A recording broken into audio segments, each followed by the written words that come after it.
The best secret to remove hair in 5 minutes quickly, cheaply and painlessly. It is quite normal that, when we reach a certain age, we begin to grow hairs in different parts of the body.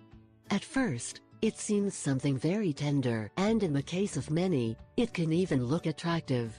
However, this small invader is not appreciated everywhere. That is why both men and women try to eliminate it.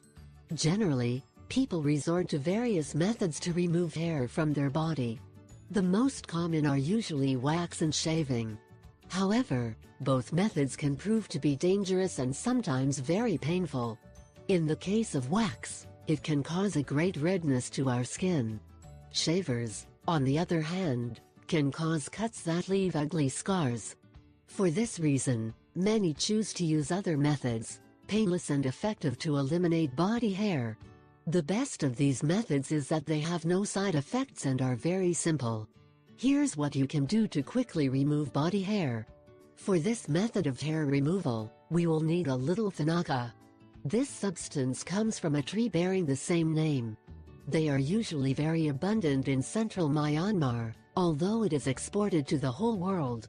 By macerating the roots and small pieces of this tree, you get a kind of dust. This product should be mixed with a little kusuma oil or safflower.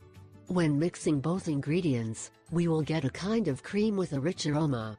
This substance will be used to epilate. This powder can be obtained in any naturalistic store near your locality. Both ingredients are much cheaper than professional hair removal creams. In addition, you do not need to be an expert to use them properly. Just apply it as any other epilating cream and ready. In addition to being cheaper, the results obtained will leave you with your mouth open. Undoubtedly, this Causera epilating cream is an excellent option to eliminate body hairs. If you liked this method, share it on your social networks.